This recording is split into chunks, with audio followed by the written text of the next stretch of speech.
বাংলাদেশে প্রথম চলে আসে 4 চাকা একসাথে ঘুরে দেখেন, স্পিড কোয়ালিটি দেখেন কত হেভি। আর বাংলাদেশের প্রথম আমরা নিয়ে 4 মোটর একসাথে ঘুরবে, 4 চাকা একসাথে ঘুরবে। আর টয়োটা ব্র্যান্ডে একদম 2026 লেটেস্ট ভার্সন। পিছনে কিন্তু আবার টয়োটা কিন্তু লোগো দেওয়া কিন্তু বক্স থাকবে, ঠিক আছে। বাচ্চা একদম রিয়েল গাড়ি ফিল পাবে। আর এটা কিন্তু আপনার 2 বাচ্চা একসাথে বসতে পারবে, দেখেন 3-4 বছরের বাচ্চা 2 জন একসাথে বসবে। আবার রিমোট আছে, বাচ্চা বসে থাকবে, বাচ্চার বাবা মা রিমোট দিয়ে কন্ট্রোল করবে। আর চাইলে আবার দিনের বেলা কিন্তু লাইটিংটা কিন্তু ভাই অফ করা যাবে, ঠিক আছে, অফ অন করা যাবে দেখেন। আর একবার চার্জ দিবেন 4 থেকে 5 ঘন্টা চলবে। 1 বছরে পাবেন replacement battery guarantee. Wait capacity হচ্ছে 150 কেজি পর্যন্ত এটা তো ওয়েট নিবে। সাসপেনশন দেওয়া আছে। এটা আপনার একবারে সারা বাংলাদেশ ক্যাশ অন ডেলিভারি।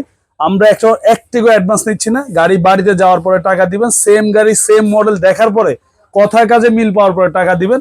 এটা রেগুলার প্রাইস ছিল লোকে আপনার 48,000, এখন 48ও না 45ও না, হোলসেল প্রাইস মাত্র 40,000 টাকা। একদম পাইকারি দাম মাত্র 40,000। সাথে যারা ভিডিও শেয়ার করবেন তাদেরকে হেলমেট, চশমা আর ডেলিভারি চার্জ সম্পূর্ণ ফ্রি। গাড়ি বাড়িতে যাওয়ার পরে টাকা দিয়ে দিবেন।